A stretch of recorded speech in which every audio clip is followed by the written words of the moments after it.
Yesterday I was arrested from DCI headquarters and taken to Langata police station.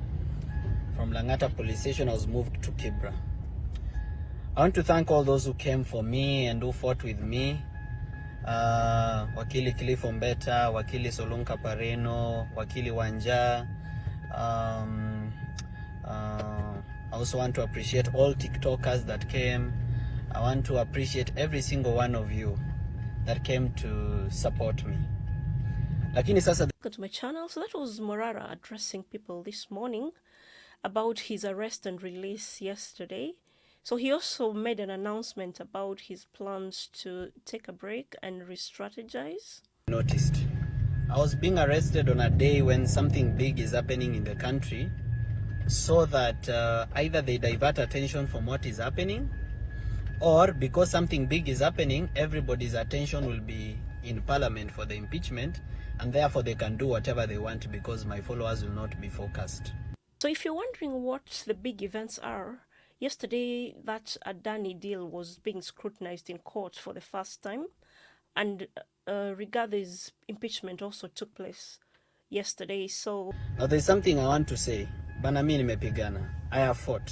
I have the scars. I've tried and I'm continuing to try, and nastaki ku give up, and I'm not going to give up. I'm requesting all Kenyans to kindly permit me to go on a small break tu ya siku mbili tatu tu ya kwenda tu kurest, so that I think of a new strategy. I'm not going on holiday in Mombasa or Diani so that museme ile pesa tulichanga ameenda na holiday. No, I'll be in the office, I'll be with my team doing strategy. But there's one thing I've realized and I want to say. On Twitter, that is on X, I have 260,000 followers. On TikTok, I have 600,000 followers. But the people that came to support me yesterday are about 30 people. So where were the rest of these people? Okay, kuna wenye of course they are not within Nairobi and it was happening in Nairobi, na kuna wenye maybe wako na strict employers, walikuwa job, na kuna wenye wako ngambo. But I don't expect kwamba alikuwa nafaa kukosa watu kama 200 or 300 to stand with me. So kazi isikuange tu ati mna like content yangu, mna comment on the work that I do, but siku yenye ngori imenishika ama niko kwa shida, you don't show up for me. Because if you don't show up for me, how will I show up for you? If you don't fight for me, how will I stay alive to fight for you? Lazima mnishikilie na mimi ndo niweze kuwashikilia. Lazima mkufe na mimi ndo niweze kukufa na nyinyi. So msiniachilie hivyo tena. In fact, afadhali msinichangie do for anything, but mkuwe present kunisupport na kunipea hiyo emotional support, na at least kuonyesha kwamba we support this boy. Now, whenever I say Rigathi Gachagua is corrupt and his impeachment is not a loss, people say you are a Ruto mole. When I say William Ruto is corrupt, this person should not continue holding power in Kenya, you people say I am a Gachagua mole. So inamaanisha hakuna kitu nitafanya nikose critics, and that's okay. Even in the 2022 election, Ruto didn't get all the votes. He got 7 million votes, but there are 6 million people who voted for Raila. Yeah? So it means it's not everybody is going to believe in you. And I'm not saying everybody should believe in me. All I'm saying is, please stop killing emerging leaders. Nimerealize, kwanza hiyo trend, hiyo tabia iko sana kwa X. Watu wa Facebook, hata kama watu wa Facebook na TikTok hawana shida sana. Watu wa X, kuna hiki kitu mnaita deplatforming, where every leader that emerges, akifanya ka mistake kadogo hivi, you don't correct, you deplatform. So you kill all leaders to the enjoyment of corrupt people. So watu wako corrupt wana enjoy sana because wanajua anybody who comes up mtammaliza nyinyi wenyewe. So hakuna haja hata ajisumbue. You are your own enemies. You are going to finish these leaders. And let me say, there are people who say, oh, we should not center our movement around individuals. We should only center it around ideologies. The problem in Kenya is not ideologies. The problem in Kenya is not laws. The problem in Kenya is not policies. We have beautiful policies, beautiful laws, beautiful manifestos. The problem in Kenya is individuals. Me, I never knew that there is something called the Kenya Film and Classification Board until Ezekiel Mutua was there. So why did I know it? I knew it because there was an individual making an impact in that institution. Let me tell you, individuals are very powerful in terms of making institutions to have the trust of the public. That's why we trusted the judiciary when Maraga was there. So don't pull down individuals. Support them, mentor them, and allow them to make mistakes. I don't know why you are expecting angels. If you are holding these corrupt leaders to the same standard that you hold emerging leaders, it will be so good. But sasa hao wenye wanajaribu kurise, wanajaribu kutengeneza chama kama inject party nini nini, mnawadi platform, mnawakejeli, mnawadharau. Yet these are the people trying to make practical steps towards change. Remember, complaining cannot help us anymore. Yes, you can be online complaining, but what practical step are you making towards change in our country?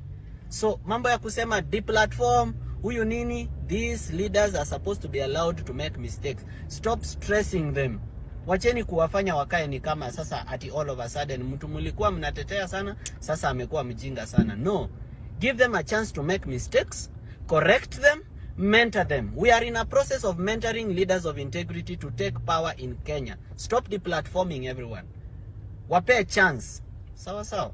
And this problem I've seen it more so on X. Na mimi nataka kuambia watu wa X, I really enjoy a lot of support there and I'm happy for the people wenye wamenishikilia na wamepigana na mimi. Lakini wale wananiuzia uoga at we will deplatform you. You should know I was not born on X. I was born on TikTok. Na niko na fair, I can go home. So please, let us stick together. Let's fight together. Let's stop infighting. Let's stop fighting amongst ourselves. We are making these people happy. Hii impeachment ya Gachagua ikiisha, we need just one brave member of parliament. Just one. To put an impeachment motion for William Ruto. Then after that, all Kenyans, we need to fall behind that person and we need to look for our MPs and force them to support that impeachment motion. And I want to tell you guys, by the way, William Ruto does not plan to have an election in 2027. It's not within his plan. That's why they filed proxy cases in the High Court, in the Political Parties Tribunal, so as to delay the formation of IEBC. This guy does not plan to have an election in 2027. And if he's going to have an election in 2027, he will make sure it is a sham election, where he wins by 98% like Kagame. That means we who are challenging this government, like me, Kinokio Mutata, and the rest, we are going to have a very rough time. Good to hear that he's taking a break, because after he was released from hospital, after that attack he endured in Bomas on Friday, he seemed like he still needs to recover. So I was actually very surprised that he's done 2 major interviews since he was released from hospital. He went on break. He posted that request for a brave MP to impeach William Ruto.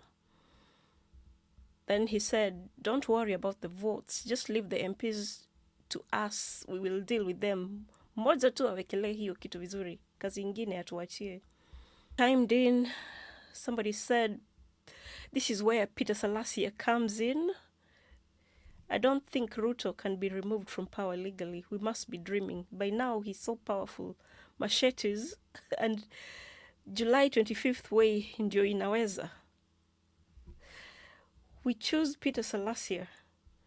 Another one said, do you know we do not have an IEBC to sort the mess afterwards? The immediate need is IEBC. With the IEBC in place, work will be so much easier. As you go on holiday, rally your troops and agitate for reconstitution for the electoral body.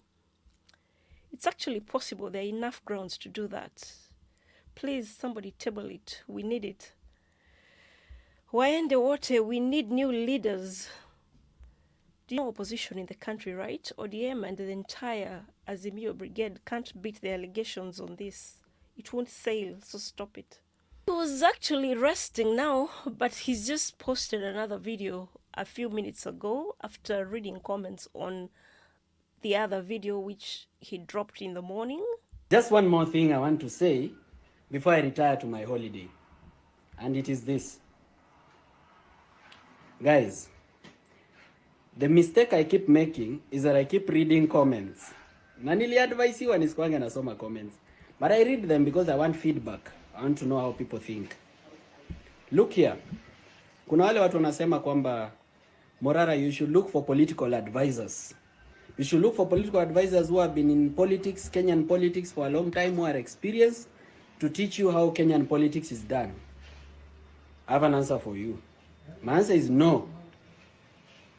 I know how Kenyan politics is and I don't want it that way. And I don't want to be like Kenyan politicians.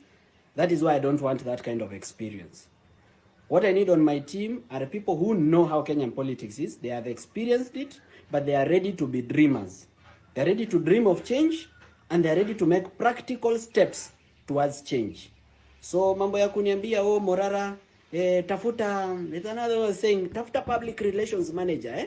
Look for public relations manager to be drafting your tweets, to be drafting your social media posts before they go out. I have an answer. No, I'm not going to look for a public relations manager. Let Kenyans know me for who I am. Let those who love me for who I am for real. And those who hate me, let them hate me for who I am for real. Mambo ya kukuwa na PR strategist, that's faking. I'm going to be a fake. Because you'll find all my tweets, all my social media posts have been curated, they have been carefully measured, so that they go out zikiwa very measured, so as to paint a certain false picture. Let people know who I am for real. This is the mistake we've been making in Kenyan leadership. People keep taking PR strategies, marketing strategies, they paint for us a false picture of who they are, and we elect them. Let's know people kama mtu, if somebody is intelligent, let's know that this person akili yake kopoa. If somebody is hayuko sawa huku juu, let's know that this person is not okay. If somebody is arrogant, let's know that this person is arrogant based on how they speak. If somebody is humble, let's know them for their humility. If somebody is not known for their wisdom, let's know that this person is never wise. All right? I've also read some comments of people saying, oh, Morara, you are too entitled. Kwani uli expect sisi followers wako tutokea to kusupport? Oh, yes. I expected you to come out. Because you've lied to me that we are together. We are supposed to be together. I'm supposed to fight for you so that you fight for me. On there, although I love Morara, I'm going to give you a pushback on that. I mean, it was a working day. So when you got arrested, people were at work. There's no way you can just leave work to go and chase after those crazy abductors. So the 30 people that turned up represented the rest of us who support you, Morara. We're supposed to be comrades in the struggle. Do we want change, both of us? Yes. Am I doing something towards that change? Yes. I may not do everything you want every day because I have a mind of my own. I may not do things the way you want them every day because I have a way how I have also dreamt about Kenya. Everybody has their own dream. But if we do every little thing that somebody can do, kama wewe unaweza, kama kuna kitu unaona Morara hajafanya na unaona unaweza ifanya, do it. The goal is one. The goal is one. We are both headed in the same direction. We are just not doing things the same way. I'm doing them this way. You're supposed to do them the other way so that tupatane mbele. Remember, I can't do everything. So don't say, oh, kijana, usikizi, tunakuadvise, usikizi. I have advice, and I listen to your comments. The wise advice, I take it. The one that I can't take, I'm unable to take it. But I can't take every advice. In every first social media post I make, there's more than 100 advices. I can't take all of them. I have to pick one and run with it. I'm already struggling to fight for a better Kenya, not for anything, but even for myself. I'm doing it because I believe in it. And even if I remain alone in the struggle, if I still believe in it, I'll keep doing it. So let every Kenyan start making baby steps. Unajua msikue kama, I don't want to mention names, but tusikwange kila time tuna run hashtag occupy, occupy. We're going to occupy, we're going to march. Then you never show up, you never show up. Kazi ni kuambia wengine occupy, then you never show up. Then you make fun of us, and you make a mockery of us who usually show up. Hapana bwana, tuache kudanganyana Mimi, if you are not genuinely in this struggle, na kama wendi kutokea, and if we are not going to struggle together, si lazima tukue na akili moja, si lazima tufanye kitu moja. But if you are not genuinely in this, then you are part of the problem. Na ukini unfollow mimi sina shida. I'm not this for followers. Mimi nikiwa na 1,000 followers, I just fight for what I believe in, not for followers. So wewe kama unasikia kwamba mambo haiko sawa, unfollow. Do your thing. Lakini mimi ile kitu nasema, kama umenifollow na una believe huyu kijana kitu iko kwa roho yake ndio iko kwa roho yako. This boy is fighting for change and I want to join him, or I want him to join me, or I want us to work together. Mimi nitaunda muziki, huyo ataunda website, huyo atafanya Vampire Diaries, huyo atainject kwa media. huyu ata analyze financial reports kwa sababu yeye ni mtu wa finance. If you are going to do every little thing, kila mtu play role yake, tulete change Kenya, hiyo ni poa, hiyo niko ready. Lakini historia tunaambiana online, occupy, we are going to do, we are going to send this government home, then time ikifika hamtokei, ni kutudanganya the rest of us. Hiyo hapana, hiyo unfollow tu. We don't follow me for entertainment. I don't want followers who are following me for entertainment. I need people who actually believe in change and they want it. And I'm going to make mistakes, by the way. I'm not perfect, kwani I'm not an angel. I'll make very serious mistakes. Kitu nataka ni mni correct. Na mnikuwe ready kunisamea. Na pia mimi nikuwe ready kuwasamea mkimake mistakes. Because we are in this together. Lazima tusameane, tukifanya makosa tusonge mbele. That is the last thing I'm going to say. I was supposed to be on a break. Nimetoka tu kwa break kidogo nikuja kusema hiyo kitu moja kwamba we actually believe in change, we are fighting for it. Lakini tusidanganyane. If you are not in this, it's okay. It's not a must, nobody's forcing you, just stay away. Sawa sawa. And it's not entitlement when we request for support. Kwani what can I do as Morara? Kwani mimi Morara peke yangu naweza leta change kweli nisiposupportiwa? Guys, tukue serious. Can Morara alone bring change to Kenya? Me kama mtu kanatoshana hivi, me alone can I bring change to Kenya without support, without your support? And I have to ask for it. I'm begging for your support. Nasema bana wewe nishikilieni. Wacha kuniachilia. Wacha kunidanganya online kwamba mko na mimi, ikifika kwa ground kila mtu amelost. It's safe to say Morara is a very headstrong young man. So anyway, I'm going to link all his social media handles below so you can follow him if you're not one of those people who believe in deplatforming somebody because they've said something you don't agree with. So like and share this video and see you on the next one, because I'll definitely cover something else that's cropped up about Morara and Caswell.